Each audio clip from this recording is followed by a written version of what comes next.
দেবপ্রিয় ভট্টাচার্য তিনি বলছেন এই সরকারের দম ফুরিয়ে এসছে, দম ফুরিয়ে গেছে। এই দম ফুরিয়ে যাওয়ার সময় তারা অনেক অনেক চুক্তি করছে, অনেক অনেক প্রকল্প নিয়েছে, যেটা হাজার হাজার কোটি টাকার প্রকল্প, সেসব নিয়ে আমরা আলাপ করেছি। কিন্তু একটা অভিজ্ঞতা কমন আপনারা যারা বাইরে থেকে আমাদের দেখছেন, আপনারা কি এই প্রশ্নের মুখোমুখি হন কিনা? আজকে সারাদিনে আমাদেরকে এত মানুষ প্রশ্ন করেছে নির্বাচনটা কি হচ্ছে না শেষ পর্যন্ত।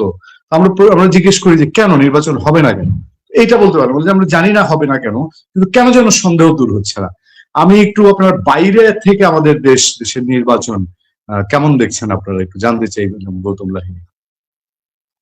ধন্যবাদ। আমরা চাইবো যে একটা নির্বাচন সুষ্ঠুভাবে সম্পন্ন হোক। এটা জানি যে আওয়ামী লীগ নেই, ময়দানে নেই, কিন্তু আওয়ামী লীগের মধ্যে আমি এখান থেকে যতটুকু বুঝেছি যে গতকাল শেখ হাসিনা একটা টেলিগ্রামে তার সমর্থকদের উদ্দেশ্যে ভাষণ দিয়েছেন এবং সেখানে তিনি মেনেই প্রায় নিয়েছেন যে নির্বাচনটা হতেই চলেছে এবং সেই নির্বাচনটা হতে চলেছে বলে সেক্ষেত্রে তিনি এমন কিছু বলেননি যে কাকে সমর্থন করতে হবে বা করতে হবে না, সেটা বলেননি। ফলে অনেক ধরনের একটা হয়ে গেছে যে যে যেখানে পারে যেমন ভাবেই হোক তারা নিজেদের অস্তিত্ব রক্ষার স্বার্থে যাকে পারবেন তার তৃণমূল স্তরের কর্মী যারা মাঠে ময়দানে আছেন, নেতারা কেউ নেই, নেতারা তো আত্মগোপন করে আছেন, বিদেশে আছেন, ইত্যাদি ইত্যাদি।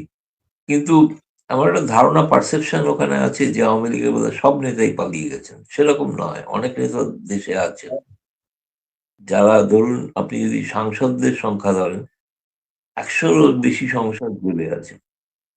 আর আমি যতদূর জানি যে ৬০-এর ওপর সাংসদ তারা কিন্তু বিদেশে রয়েছেন, মানে ভারতে রয়েছেন এবং আর কেউ কেউ অন্যত্র রয়েছেন। যাই হোক, আমি তাদের কথা বাদ দিলাম, কিন্তু প্রশ্নটা হচ্ছে এখন ভোটের সময় আওয়ামী লীগ কি করবে। গোপালগঞ্জে যিনি প্রার্থী তিনি তো নিজের ভোটে জিতবেন না, আওয়ামী লীগের ভোটেই জিতবেন। ফলে এই ধরনের কিছু মিশ্র সিন প্রতিক্রিয়া আমরা দেখবো। আপনি যদি বলছেন ভোট হচ্ছে কি হচ্ছে না, আমি কিন্তু মনে করি এটা ঘটনা, যারা সংশয় প্রকাশ করছেন তাদের সঙ্গে একমত যে বাংলাদেশ এমন একটা রাষ্ট্র, ২-এর সঙ্গে ২ যোগ করলে ২২ হয়, ৪ হয় না। ফলে এই নিয়ে সংশয়টা থেকেই যাবে শেষ পর্যন্ত। তার প্রথম কারণ হচ্ছে এমন একটা ভোট হতে হবে, এমন একটা প্রতিফলন ঘটতে হবে যাতে ইউনূস আরো কিছুদিন থাকতে পারে। তিনি ছেড়ে দেওয়ার পাত্র নন। ১।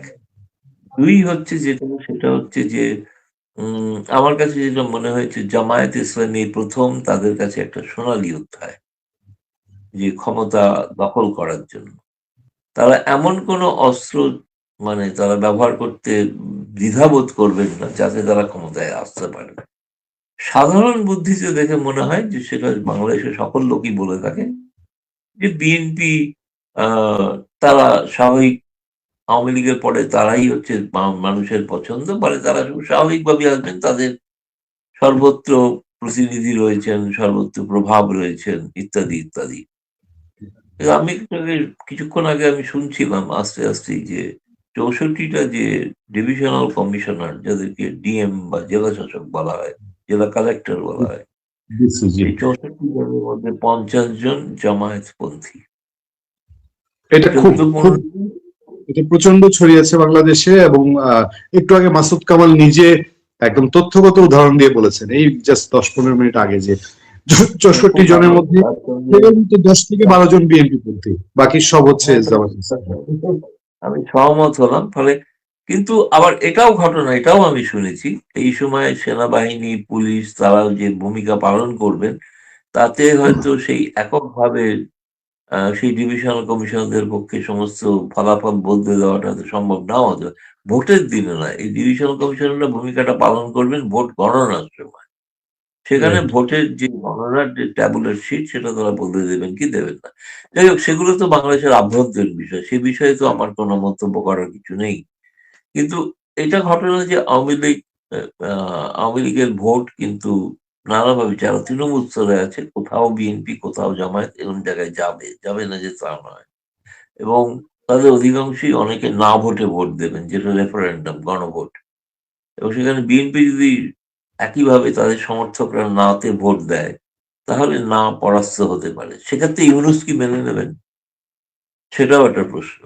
তবে ইউনূস কি এমন কোনো ব্যবস্থা, তিনি কোনো মেকানিজম করবেন যাতে ভোটটা বানচাল হয়? ফলে বানচাল হওয়ার জন্য বোথ মানে আমি জানি যে এই মুহূর্তে তো আওয়ামী লীগ এই বদনামটা নেবে না যে ভোট বানচাল করার। বদনামটা যদি করতেই হয় তাহলে হয় জামায়াতকে নিতে হবে, কারণ তারা যদি পরাস্ত হন, আর নিতে হবে ইউনূসকে, তিনি যা চাইছেন সেটা যদি না হয়। এবং এটা কিন্তু বোঝা গিয়েছে যে বিএনপি ক্ষমতায় আসার পর কিন্তু ওই রেফারেন্ডামটাকে নিয়ে মাথা ঘামাবে, এটা পরিষ্কার। রেফারেন্ডাম যা হয়েছে কারণ রেফারেন্ডামে বহু বিষয়ে তারা বিরোধিতা করেছে। ফলে এখন সেইটা ইউনূস কি এখান থেকে ইউনূস কিন্তু একটা প্লেয়ার, এটাকে অস্বীকার করা যাবে না। ফলে সেই কারণে একটা জটিলতা, সংশয় আপনি যেটা বলছেন, এটা আমরা ভারত থেকে যেটা মনে করি, নির্বাচন হবে হয়তো, কিন্তু কিভাবে, কি পদ্ধতি, কোনভাবে নির্বাচন হবে। আরেকটা জিনিসও আমার যেটা মনে হয়, নির্বাচনের ফলাফল সকলের ক্ষেত্রে গ্রহণযোগ্য নাও হতে পারে। সেক্ষেত্রে সহিংসতা কিন্তু আরো বাড়তে পারে। সেটাকে একটা চিন্তাজনক বিষয়। পূর্ণিয়া সাহেব বলুন। তাহলে আমি আরেকটা বিষয় আপনার নজর দিতে চাই। বাংলাদেশের ভেতরে একটা খুব পাবলিক পারসেপশন, একটা খুব আলোচনা, যে ব্রিটেন এবং আমেরিকা শেষ সময় এসে তারা জামাতকে চুজ করে নিয়েছে। এবং আপনি যেহেতু ইন্ডিয়াতে আছেন, ইন্ডিয়ার যিনি মার্কিন রাষ্ট্রদূত, তিনি তো বাংলাদেশ চ্যাপ্টারও দেখেন।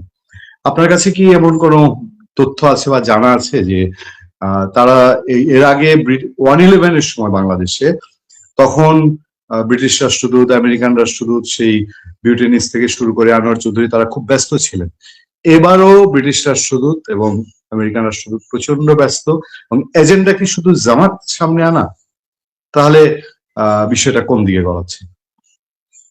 দেখুন, আমেরিকা সম্পর্কে এখন আমি অতটা নিশ্চিত হইনি। তার কারণ ব্রিটিশ হাই কমিশনার যিনি ঢাকা থেকে দিল্লি এসেছিলেন, তিনি চেষ্টা করেছিলেন যে দিল্লিতে অবস্থিত মার্কিন রাষ্ট্রদূতের সঙ্গে দেখা করার, যেহেতু তিনি বাংলাদেশেরও দায়িত্বপ্রাপ্ত।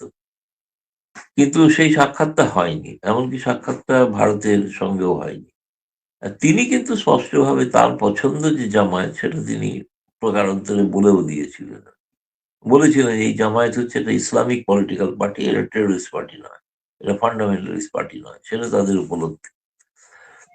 এবং ঘটনা যে ধরুন, বাংলাদেশের যে আমেরিকান দূতাবাস তারা জামায়াতের সঙ্গে বৈঠক করেছে, সেই বৈঠকে সকলেই ছিলেন, এবং যিনি জামায়াতের পন্থী, একজন জামায়াতপন্থী শিবিরের লোক, তিনিও এখনো রাজনৈতিক কাউন্সিলর হিসেবে প্রতিষ্ঠিত আছেন আমেরিকান দূতাবাসে, তিনিও ছিলেন বৈঠকে। তারপরে সহিংসতার একটা হুমকি, আমেরিকান এম্বাসির মানে বার্তা থেকে একটা হুমকি পর্যন্ত বলা যেতে পারে, যে জঙ্গি আনা হবে, চরমপন্থী আনা হবে, মন্দির মসজিদ গির্জা আক্রান্ত হতে পারে, এই ধরনের একটা অ্যাডভাইসারি আমরা দেখেছি। আপনি শেষ মুহূর্তে যেটা বলছেন যে আমেরিকা, এখন আমেরিকার সঙ্গে ভারতের একটা সাময়িক হলেও একটা সমঝোতা হতে চলেছে। তো সেই সমঝোতার ক্ষেত্রে ভারত আমেরিকার বহু কিছু জিনিস হয়তো মেনে নিচ্ছেন। সেক্ষেত্রে আমেরিকা কি ভারতের অনেক কিছু মেনে নেবেন না? এখন এই প্রশ্নটা থাকছে। তবে আমার মতে সেটা অনেকটা বেশি আগামীকাল হয়তো আরেকটু স্পষ্ট হবে যে সত্যি, সত্যি বাংলাদেশের নির্বাচনোত্তর পরিস্থিতি কি বা কি হতে চলেছে আরকি।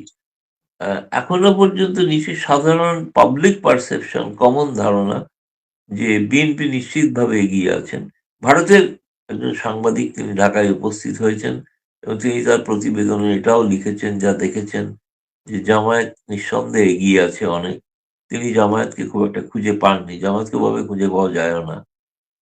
কিন্তু আ ফলে এখন পর্যন্ত আমার যেটা মনে হয়েছে যে ভারতের দিক থেকে এখন আওয়ামী লীগের পরে নিশ্চিতভাবে ১ম পছন্দ বিএনপি, সেটা প্রায় মানে পরিষ্কার হয়ে গিয়েছে আরকি।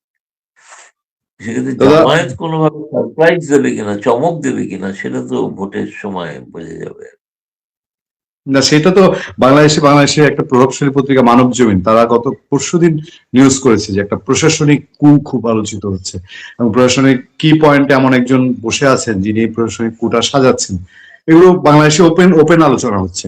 ফলে কি হয় সেটা বলা মুশকিল। জামাত কোন আজকে শুধু মোবাইল ফোন ইউজ নিয়ে, কেন্দ্রে মোবাইল ফোন ইউজ নিয়ে একটা হুলস্থুল পরিস্থিতি গিয়েছে। এটা যখন ইলেকশন কমিশন ঘোষণা করলো, জামাত এবং এনসিপি আগে গিয়ে ঝাঁপিয়ে পড়েছে যে এই সিদ্ধান্ত বাতিল করতে হবে। আগামীকাল ইলেকশন কমিশন ঘেরাওয়ের মতো কর্মসূচি ঘোষণা করা হয়েছে। যাই হোক দাদা, আমি আরেকটা জিনিসের দিকে নজর দিব। আপনারা দেখেছেন যে আপনাদের দেশেও নিশ্চয়ই হয়, আমাদের দেশেও ইলেকশনে ইশতেহার ম্যানিফেস্টো যেটা প্রচার করেছে দলগুলো, তারা নারীদের জন্য, পিছিয়ে পড়া জনগোষ্ঠীর জন্য অনেক কিছু করে। আপনারা তো বাংলাদেশের সংখ্যালঘু ইস্যুতে খুব কনসার্ন। আপনারা সংখ্যালঘুদের নিরাপত্তা, সুবিধা, সবগুলো রাজনৈতিক দলের কথা বলছি, কারণ স্পেসিফিক বলছি না। কেমন দেখলেন বাংলাদেশের নির্বাচনী ইশতেহার? সংখ্যালঘুদের জন্য কেমন হলো দলগুলো, যদি না বলি আমি যেমন তো বিএনপি? না, সংখ্যালঘুদের নিরাপত্তার জন্য সংখ্যালঘুদের ক্ষেত্রে অনেক কিছু ব্যয় করা হবে এটা বলা হয়েছে, কিন্তু সংখ্যালঘুদের নিরাপত্তার বিষয়টা নিয়ে কিন্তু ম্যানিফেস্টোগুলো অনেকটাই নীরব আছে। অনেকটাই নীরব আছে এবং সেটা কিন্তু একটা সন্দেহ তৈরি করেছে, এ বিষয়ে কোনো সন্দেহ নেই। আর দ্বিতীয়ত আমার কাছে আরেকটা জিনিস খুব বড় বিষয় হয়ে উঠছে, যেটা আমি নিজে থেকেই বলছি আমি প্রশ্ন না করা সত্ত্বেও। সেটা হচ্ছে যে একটা সময় বাংলাদেশের মানবিক অধিকার, সাংবিধানিক স্বাধীনতা নিয়ে পশ্চিমা দেশগুলি সক্রিয় ছিল, তারা নানা রকম নিষেধাজ্ঞা জারি করার কথাও বলেছিল। আজকে বাংলাদেশের সাংবাদিকদের যে অবস্থা, তাতে আমার মনে হয়েছে, কারণ আন্তর্জাতিক দুনিয়ার কিন্তু এই বিষয়ে বাংলাদেশ সম্পর্কে একটা চিন্তা করার সময় এসে গিয়েছে। তারা যদি সত্যিই মনে করেন মুক্ত স্বাধীনতা থাকা উচিত, সংবাদপত্রের সঙ্গে থাকা উচিত, যদি সরকার যদি পালন না করে থাকেন, তাহলে তাদের বিরুদ্ধে সেই ধরনের নিষেধাজ্ঞা কেন আরোপ হচ্ছে না? সেটা তো এক ভবিষ্যতের ব্যাপার হবে। কিন্তু যেটা আপনি মূল প্রশ্ন যেটা করেছেন, যে সেক্ষেত্রে আমরা কিভাবে দেখছি, বাংলাদেশের নারী ভোটারের সংখ্যা প্রায় অর্ধেক। সেক্ষেত্রে তাদের মর্যাদার বিষয়টা নিঃসন্দেহে একটা গুরুত্বপূর্ণ বিষয়। কিন্তু দেখুন, মানে কতগুলো রাজনীতিতে কতগুলো বাস্তব অবস্থা নিয়ে চলতে হয়। তালিবান তো নারী অধিকার নিয়ে সোচ্চার ছিল না। আপনি জানেন দিল্লিতে তালিবানের প্রধান মন্ত্রী যখন প্রেস কনফারেন্স করেছিলেন, একজনও মহিলা সাংবাদিককে না ডাকার ফলে পরের দিন সেখানে প্রবল বিক্ষোভ হয়েছিল।